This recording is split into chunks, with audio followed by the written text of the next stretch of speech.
Hey guys, welcome back to Funny MMA. I've been really busy lately, but I'm going to be putting up a lot more funny videos and general content on this channel in the coming weeks. I've just been very busy with other stuff, but this summer, it's going to be a bunch of fucking funny memes and UFC videos. Today, I'm going to be doing my predictions on the upcoming UFC pay-per-view at T-Mobile Arena, UFC 222, 222 at T-Mobile. So, starting off, we got Kat Zingano versus Ketslin Vieira, Stefan Struve versus Andrei Arlovski, Sean O'Malley versus Andrei Shukamas, Frankie Edgar versus Brian Ortega, and Chris Cyborg versus Yana Konichiwa. I'm going to start from the bottom of the main card and work my way up to the main event. Kat Zingano is honestly one of the best women's MMA fighters that is in the UFC today. The problem is she's actually quite inactive. She only fights maybe once or twice a year. She has the potential to become a champion, but in the past, she's had cardio issues, and she just has lost the huge fights that she's been in. This chick, Ketslin Vieira, though, I mean, she's good, but Kat Zingano is just a higher class above her, and it should be a pretty easy unanimous decision win. Struve versus Arlovski. This one's tough to call. I mean, realistically, Struve has such a height and reach advantage over every MMA fighter. It's amazing that he's not the champion. He's basically like the John Jones of heavyweight. As far as his build goes and his reach and his heights and how he can outsize opponents and be on the outside, the problem is, for whatever reason, he just isn't able to use his range like other fighters do, and he loses to pretty much anybody in the top five. So he's had a couple losses. He's changed camps. However, he just hasn't shown the potential to beat top fives right now. And Andrei Arlovski, obviously, veteran of the sport. He's been around for years. He was on a bad losing streak, got a win under his belt, but he's past his prime, but still very dangerous. He still has great hand speed, great power, and his ground game and defensive wrestling is always on point. He is really going to be threatened by the grappling and submissions of Stefan Struve.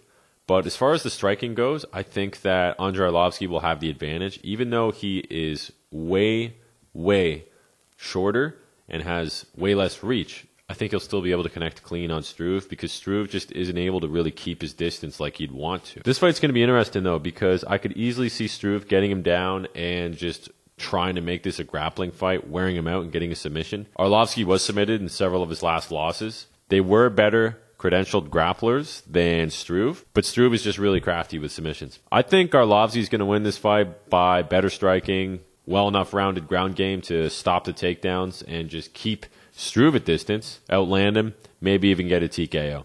Sean O'Malley versus Andrei Shukamas. I probably mispronounced the last name, but this is going to be a fun fight. Sean O'Malley's really exciting. He's a new prospect to the sport. He's young. He was on Dana White's Contender Series, and he had a really epic win, and he looked really entertaining. The guy he's facing's pretty good, too. He hasn't really fought anybody with high credentials. However, his two losses in the most recent years were split decisions. It's not like he was finished or dominated. They were both really close fights. So this guy is actually the highest credentialed fighter that Sean O'Malley has ever faced. And I think that he has a lot of experience and will have the advantage in this fight.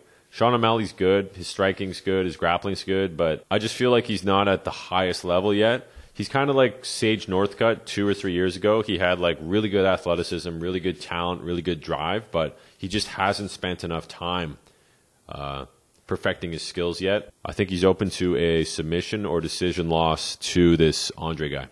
In the co-main event, we have Frankie Edgar versus Brian Ortega. This is going to be a really good fight. Frankie Edgar was supposed to fight Max Holloway. Max Holloway got injured, and instead of it being a title fight, now it's in the co-main event, and it's basically a #1 contender match. Brian Ortega is on a really good win streak right now. He just came off an absolutely greasy submission, and he's a young, up-and-coming prospect, and he looks to be bulletproof at this point. Sometimes he's losing fights, but all of a sudden, within 2 seconds, he can just pull off a win in the third round. It's a really remarkable feature, and that's why lots of people are thinking that he could become the next champion. However, Frankie Edgar is an absolute veteran of the sport. He's won multiple belts. He's never finished. He's only lost to the absolute highest level opponents, and they're usually in decisions. He doesn't really get finished, and he just gets outstruck over several rounds and never really gets absolutely dominated. Unless, of course, he's facing Jose Aldo. Anyways, Frankie Edgar has been thrown to all these really highly touted top prospects, particularly guys that are bigger, faster, and much more explosive and dangerous than him, especially as he gets older. And every time he manages to completely shut down the hype train of Yair Rodriguez, for example. Lots of people thought Frankie shouldn't have gotten that fight, and Yair would be able to head kick him and beat him with flash. Frankie just has such great wrestling. He has such great striking. He can control distance. He's super tough, and he has incredible heart and cardio. Nobody has better cardio or pace than Frankie Edgar. Honestly, Brian Ortega is really good, and I could easily see Brian Ortega catching him with something in the third round, maybe a guillotine or a punch. But I still solely believe that Frankie Edgar is number 1, number 2 in the world, and it should be a complete domination by him. I don't think he's gonna drop or hurt or put Ortega in lots of danger, but he's gonna land more strikes. He's gonna stop all takedowns. He's gonna completely control the pace of the fight. I'd say about 70% chance he beats Brian Ortega. However, if Ortega wins, that'd be pretty sick because him versus Holloway is a really exciting matchup too. In the main event, Chris Cyborg versus Yana Kunitskaya. I can't even pronounce her name. She's a Russian mixed martial artist. I thought she was Japanese for some reason. She was the Invicta champion, but she lost to Tanya Evinger back in March of this year. And Tanya just got absolutely destroyed by Cyborg. She also got armbarred about a year ago. Like, she's been finished recently several times, and she hasn't really fought the best opponents in Invicta. And Invicta is not at the level as UFC.